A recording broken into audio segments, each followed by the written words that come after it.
Hello students, आज हम English grammar के अनसीन पैसेज के बारे में चर्चा करेंगे। अनसीन पैसेज आपके क्वेश्चन पेपर में सबसे पहले जो रीडिंग सेक्शन है उसमें आने वाला प्रश्न अनसीन पैसेज ही है। अनसीन पैसेज 1, 2 या 3 भी हो सकते हैं और इनको अगर हम आसानी से समझें तो इनके प्रश्नों का सही उत्तर देने में हम अपने एग्जाम में बहुत ही अच्छे मार्क्स गेन कर सकते हैं। लेकिन इनके बारे में पूर्ण जानकारी के अभाव में अधिकांश जो विद्यार्थी हैं इसमें गलतियां करते हैं और इन्हीं गलतियों के परिणाम स्वरूप वो नंबर नहीं पाते। तो देखिए कि अनसीन पैसेज को सॉल्व करने के लिए किन किन सावधानियों की आवश्यकता होती है ताकि हमको इसमें अच्छे मार्क्स मिल सकें। स्टूडेंट्स, जैसा कि अनसीन का अर्थ है कि जिसको पहले देखा नहीं गया और जो हमको क्लास में पढ़ाया नहीं गया। हाँ, उनको क्लास में बच्चों को इसके बारे में बता दिया जाता है कि इस प्रकार का अनसीन पैसेज आएगा, लेकिन अनसीन पैसेज कहीं से भी दिया जा सकता है। इसमें कहीं का डिस्क्रिप्शन हो सकता है और कोई रिपोर्ट हो सकती है या कोई फैक्चुअल डिस्क्रिप्शन हो सकता है। इस प्रकार से कहीं से भी आपको इस प्रकार के दिए जा सकते हैं। तो इसमें एक पैराग्राफ में से आपको उसमें यह पता लगाया जाता है कि बच्चा जो है या स्टूडेंट जो है वह कितना किसी चीज़ को रीड करके समझ सकता है और उसी के आधार पर प्रश्न पूछे जाते हैं। तो अनसीन पैसेज को भलीभांति सॉल्व करने के लिए आपको केवल किताब ही पढ़ने की आवश्यकता नहीं है। केवल किताब भर पढ़ने मात्र से इसको सॉल्व नहीं किया जा सकता। इसलिए विद्यार्थियों को चाहिए कि अपनी टेक्स्ट बुक पाठ्य पुस्तक पढ़ने के साथ साथ ही वे अन्य मैगजीन्स, इंग्लिश मैगजीन्स और न्यूज़पेपर और जो हमारे सिलेबस से हटकर है उनका भी अध्ययन करें। अनसीन पैसेजेज में 2 प्रकार के क्वेश्चन मुख्यतः पूछे जाते हैं। पहले जो क्वेश्चन होते हैं उनको आप छांट करके आसानी से सॉल्व कर लेते हैं, लेकिन जो दूसरे प्रकार के क्वेश्चन होते हैं ऐसे क्वेश्चन से उनको डायरेक्ट छांट कर उनका उत्तर नहीं दिया जा सकता। उनका उत्तर आप तभी दे सकते हैं जब आप उस अनसीन पैसेज के कंटेंट को भली भांति समझ पाएंगे। और इसी जल्दबाजी में जो छात्र हैं वो इसका सही उत्तर नहीं देते और केवल सारे प्रश्नों को उसमें से छांट कर लिख देते हैं, जिस कारण से उनके जो मार्क्स हैं वो कट जाते हैं और वो अच्छे मार्क्स गेन नहीं कर पाते। तो आपको ध्यान ये रखना है कि अनसीन पैसेज को सॉल्व करने से पहले आपको कम से कम उसे 2 या 3 बार पढ़ लेना है। 2 या पहली बार पढ़ने में आपको कुछ कम समझ में आएगा। जब आप दूसरी बार पढ़ेंगे तो आपको उसमें से जो कुछ वर्ड्स हैं वो समझ में आएंगे और तीसरी बार पढ़ने में उसमें आपको कुछ सेंटेंसेज भी समझ में आएंगे, क्योंकि हम जानते हैं कि बच्चों का जो वोकैबुलरी है वो इतना स्ट्रॉन्ग नहीं होता है। लेकिन 2 या 3 बार पढ़ने में आपकी समझ में वो लगभग आ जाएगा और उसका कंटेंट आपकी समझ में आ जाएगा, जिससे आप उसके जो क्वेश्चन हैं उनका अच्छा आंसर दे पाने में सक्सेस रहेंगे, ऐसा मैं मानता हूँ। तो इतना भी उसको ना पढ़ें कि अन्य कार्य छूट जाए पेपर का, लेकिन कम से कम उसको 2 या 3 बार उसको बिल्कुल ही कंसंट्रेशन के साथ में, एकाग्र चित्ता के साथ में उसको पढ़ेंगे तो आपको बहुत आसान हो जाएगा और इजी वे में आप उसको हल कर पाएंगे। अनसीन पैसेज में व्यवहारिक ज्ञान दिया जाता है, यानी कि प्रैक्टिकल ज्ञान दिया जाता है। प्रैक्टिकल बातें पूछी जाती जो हमारे व्यवहारिक होती हैं। तो इसका हमें केवल टेक्स्ट बुक पढ़ने मात्र से इसको सॉल्व करने में आसानी नहीं हो पाएगी। इसलिए इसके लिए अन्य पाठ्य सामग्रियों को, जैसे कि मैगजीन है, पेपर है, मैं पहले भी बता चुका हूँ, तो इन चीज़ों को भी आप पढ़ेंगे, समसामयिक घटनाओं को। तो इनका अभ्यास अधिक से अधिक आपकी ग्रामर बुक में भी अनसीन पैसेजेज, बहुत सारे अनसीन पैसेजेज हैं, तो उनको देखने पर आप इसको आसानी से सॉल्व कर पाएंगे। और इसमें कुछ क्वेश्चन से छांटने वाले, उसके बाद कुछ अपोजिट वर्ड पूछे जा सकते हैं। कोई भी क्वेश्चन आ जाएगा, what is the opposite word of given word, आपको एक गिवन वर्ड दिया जाएगा उसमें तो उसका अपोजिट पूछा जाएगा या सिनोनिम्स पूछा जा सकता है। तो इस प्रकार से उसमें क्वेश्चन पूछे जा सकते हैं। तो किसी भी क्वेश्चन का अनसीन पैसेजेज में आंसर देने से पहले उसको भलीभांति समझ लेना आवश्यक है और इसके लिए आवश्यक है कि आप अनसीन पैसेज को भलीभांति समझें, तो उसके लिए अभ्यास बहुत ही आवश्यक है। मैं इस वीडियो लेसन के माध्यम से आपको कुछ अनसीन पैसेजेज की एक्सरसाइज कराऊंगा और उनको समझाऊंगा, और मैं समझता हूं कि आप इस वीडियो लेसन के माध्यम से अनसीन पैसेज को भली भांति हल करके उसके आंसर दे पाएंगे और अच्छे मार्क्स आप गेन कर सकते हैं इस प्रकार से।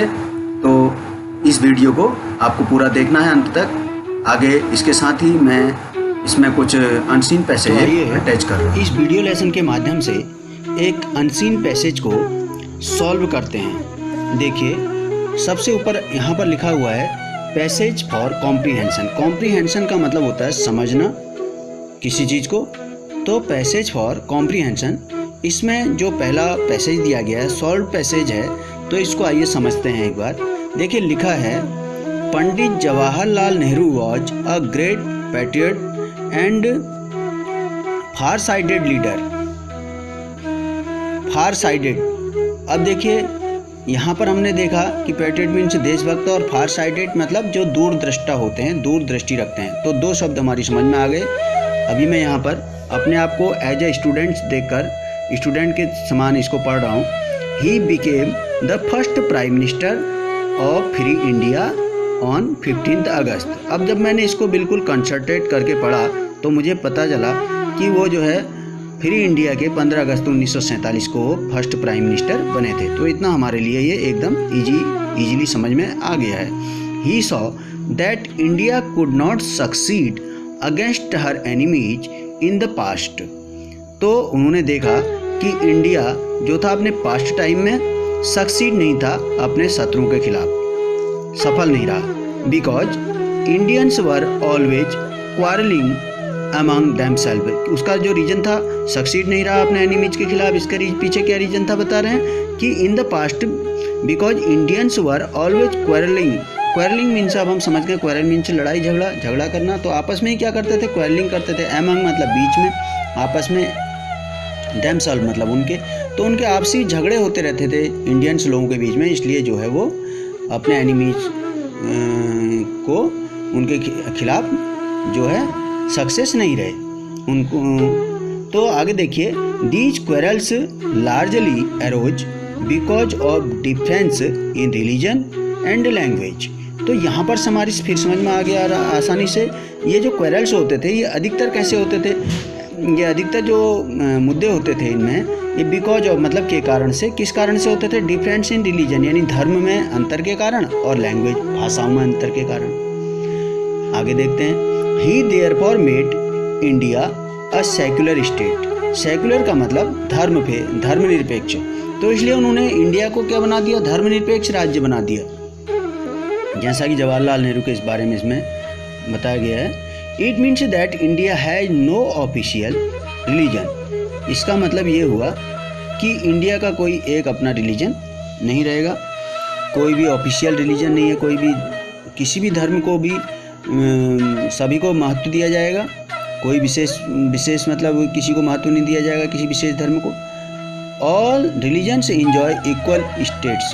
सारे रिलीजन को समानता दी जाएगी यानी कि सबको समान रूप से समझा जाएगा।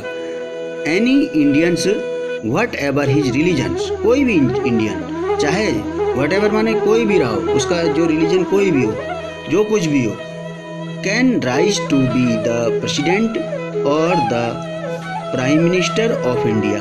वो क्या कर सकता है, किसी भी धर्म का हो तो वो इंडिया का प्राइम मिनिस्टर या प्रेसिडेंट बन सकता है। तो इतना हमने जब इसको इस प्रकार से पढ़ा बहुत ध्यान से तो हमारी समझ में आ गया। अब ये हो सकता है कि कुछ स्टूडेंट्स जो थोड़ा सा इंग्लिश में वीक होते हैं सबकी समझ में ना आए, वैसे तो इसमें बहुत ही सिंपल लैंग्वेज में समझाया गया है। फिर से एक बार पढ़ेंगे तो और जो है ये हमारे माइंड में और ज़्यादा क्लियर हो जाएगा। देखिए Pandit Jawaharlal Nehru was a great patriot and far sided leader. Pandit Jawaharlal Nehru महान देशभक्त थे और दूरदृष्टा थे, लीडर थे। He became the first prime minister of free India on 15 अगस्त 1947। वो इंडिया के फर्स्ट प्राइम मिनिस्टर बने 15 अगस्त 1947 को। He saw that India could not succeed against her enemies in the past because Indians were always quarrelling among themselves. तो उन्होंने क्या देखा उस समय जब 15 अगस्त 1945 को प्राइम मिनिस्टर बने, तो उन्होंने देखा कि अपने एनिमीज के खिलाफ सक्सेस नहीं था, इंडिया वाला सक्सीड नहीं रहा, बिकॉज उनमें आपस में क्या होता था, क्वारलिंग करते थे। दीज क्वारल्स लार्जली एरोज माने जन्मे थे, उठे थे, because of difference of religions and language. ये जो क्वेरल्स थे आपस में क्यों उठे थे, क्योंकि इनमें जो धर्म का अंतर होने के कारण, भाषाई अंतर के कारण। He therefore made India a secular state, इसीलिए उन्होंने इंडिया को क्या बनाया, एक धर्मनिरपेक्ष राज्य। सेकुलर का मतलब धर्मनिरपेक्ष राज्य बनाया। It means that India has no official religion, यानी कि कोई उसका ऑफिशियल रिलीजन नहीं, कोई मतलब ऐसा मान्यता प्राप्त रिलीजन नहीं रहेगा। All religions enjoy equal states, सभी अपनी अपनी स्थान पर ठीक हैं। और Indians what ever his religion, any Indian what ever his religion, कोई भी इंडियन चाहे उसका जो भी रिलीजन हो, जो भी धर्म हो, can rise to be the president of and the prime minister of India. तो वो प्रेसिडेंट और प्राइम मिनिस्टर बन सकता है, यानी कि उसको सभी को समान अधिकार दिए गए। अब आगे देखते हैं, देखिए इसमें क्वेश्चन दिया गया है। अब इसी में से क्वेश्चन है, what kind of person was Pandit Jawaharlal Nehru. तो कह रहा है कि व्हाट काइंड्स ऑफ, किस प्रकार के, what kind of person was Pandit Jawaharlal Nehru. Pandit Jawaharlal Nehru जो थे किस प्रकार के व्यक्ति थे। पर्सन माने व्यक्ति, समझ में आ गया हमारे क्वेश्चन। और क्वेश्चन को भी बहुत ही आसानी से समझा जा सकता है उसको ध्यान से पढ़ने पर। और जब हम क्वेश्चन को पढ़ लेंगे ध्यान से, उसको समझ लेंगे, तो जब क्वेश्चन को अच्छी प्रकार से हम समझ जाते हैं, किसी के प्रश्न को, किसी के द्वारा पूछे प्रश्न को या कहीं पर लिखे प्रश्न को, तो हम जब उस क्वेश्चन को भलीभांति समझ जाते हैं तो उसका आसानी से हम आंसर दे सकते हैं। क्वेश्चन को आसानी से क्वेश्चन को भलीभांति न समझने की स्थिति में उसके उत्तर को देने में भी एक समस्या पैदा हो जाती है, इसलिए क्वेश्चन को भी बहुत ही ध्यानपूर्वक पढ़ना है। तो आंसर लिखा बताया गया है, Pandit Jawaharlal Nehru was a great patriot and far sided leader. वो आप देखिए इसमें जो है ऊपर से ही यहाँ इसको मिल गया छांटने पर, great patriot and far sided leader. अब लिखा है, when did Pandit Jawaharlal Nehru become the first prime minister of India. तो 15 अगस्त 1947 को हुए थे। तो ही बिकेम, अब बिकम का बिकेम हो जाएगा, डिड हटेगा तो फर्स्ट फॉर्म सेकंड फॉर्म आ जाएगी। यहाँ पर डिड जो है हेल्पिंग वर्ब हटा, तो क्योंकि पास्ट में पास्ट इंडेफिनिट में इसका आंसर दिया जा रहा है, इतना आपको ध्यान रखना है। He became the first prime minister of India on 15 अगस्त 1947। नेक्स्ट क्वेश्चन देखिए, why did India not succeed against her enemies in past. अपने एनिमीज के खिलाफ जो है पास्ट में क्यों सक्सीड नहीं रहा, क्योंकि उनमें क्वारलिंग होती थी और रिलीजन था, धर्म में जो रिलीजन था उसमें डिफरेंट था और लैंग्वेज डिफरेंस के कारण। तो India could not succeed against her enemies in the past because Indians were always quarrelling among themselves, आपस में क्वारलिंग करते थे। Why did these quarrels arise, ये झगड़े क्यों उठे, क्यों खड़े होते थे।